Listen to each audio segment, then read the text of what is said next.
my sense though is that, you know,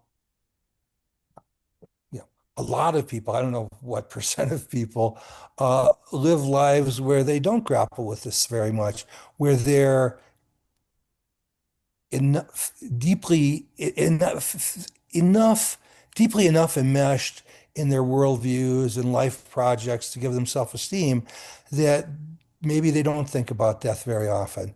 Maybe they're um, somewhat successful at managing terror. Now, we might all agree that that comes at a cost, that Yeah. that shuts them down to a lot of things. Yes. But you know, again, this based on what I thought you were saying, is that lots and lots of people don't dwell with these things. They don't think of their life as meaningless, or they don't think about the the fact that in 50 or certainly 100 years, no one will know they've ever existed. Yes. Yeah. Well, Yeah. this is important. Jeff, I'd love to bring you in because you've been quietly meditating and holding space for us. So I appreciate that, Jeff. Meditating to manages terror. That's exactly right. What I would say to that is that, and I'd like to hear your thoughts on this.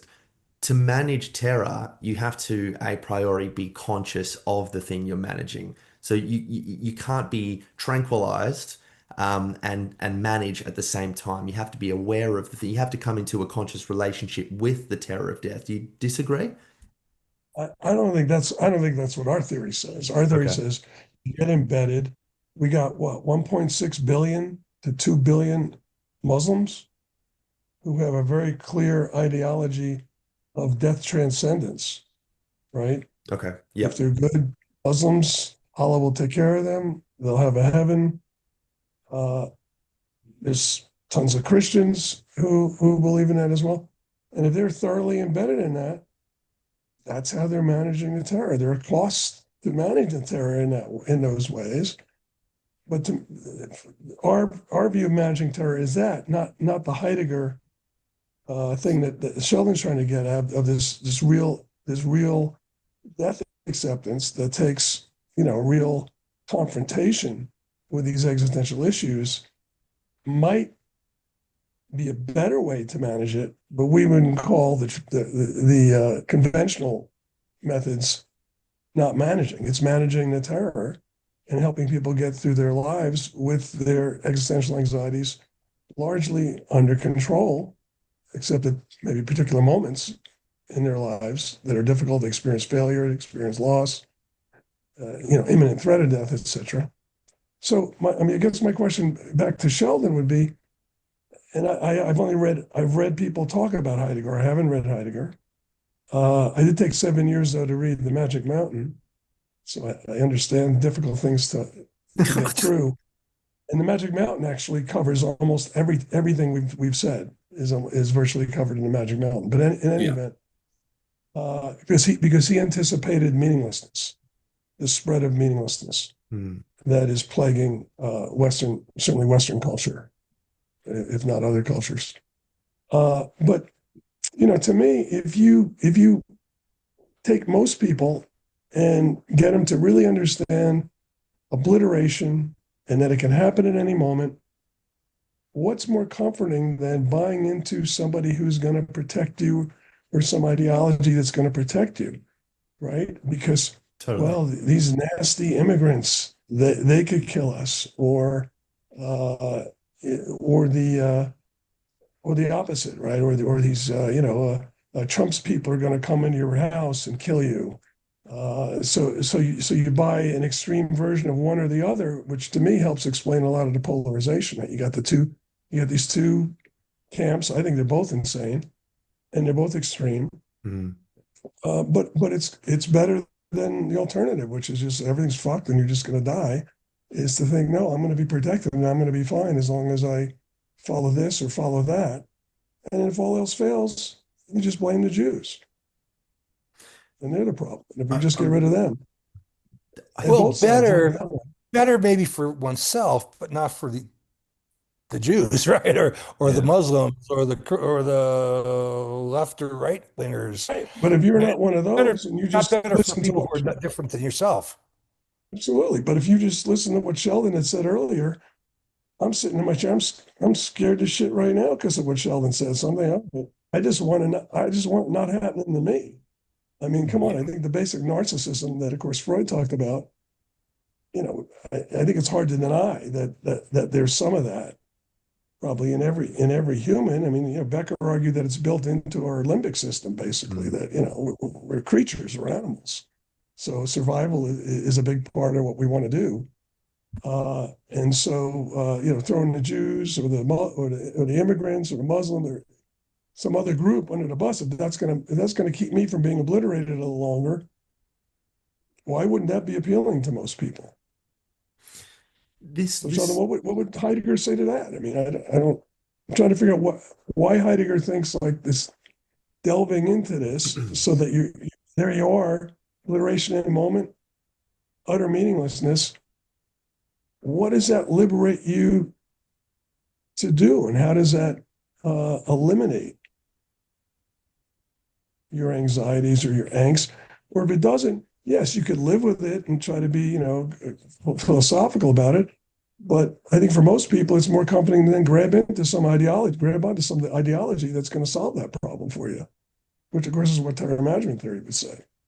Yeah.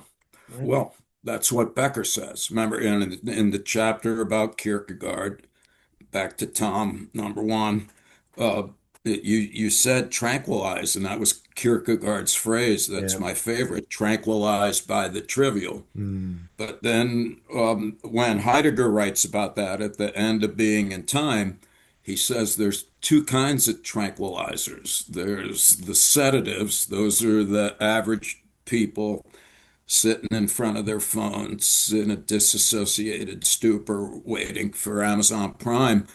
And then there's the amphetamine tranquilizers. Those are the frenetic Nazis or MAGA people or Iranian theocracy folks. And they're so they got the folks sitting in the trailer park with the cheese whiz on a cracker. Those are the subtle, sedated, tranquilized, and then you have the agitated people clinging to the ideological demagogue. But that's where Otto Rank comes in, and Becker, I don't think talks about this enough because Rank had a middle ground that I think it aligns more with our take on things, even though I don't remember us ever writing about it, because Rank said that it is possible to embrace a culturally constructed view of reality and to be completely satisfied with the social role that one inhabits in the context of it.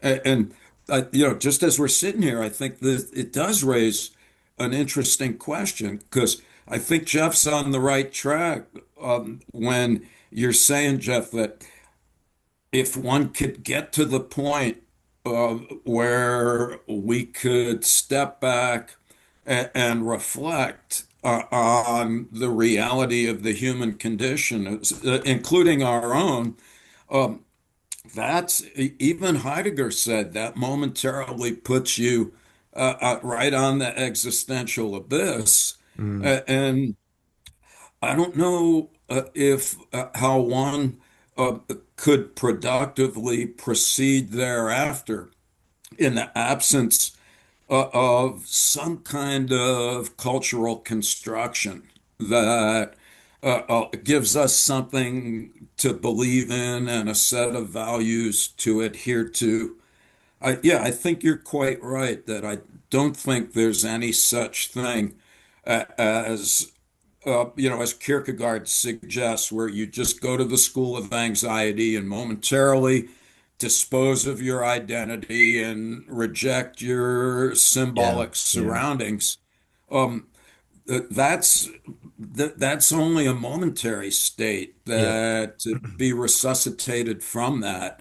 I think that is does require cultural worldviews, which gets back to the point that we make in the warm at the core, and that people like, if we talked about the Braiding Sweetgrass book, have you ever heard about that? It's by No. somebody, Robin Kimmerer. She's a indigenous American Indian and a PhD biologist. Oh, wow. And I think she's got very interesting thoughts on these matters. But yeah, her view is none of us are in isolation capable of being courageously upright in confrontation with reality if it's not connected with fellow humans, Hmm.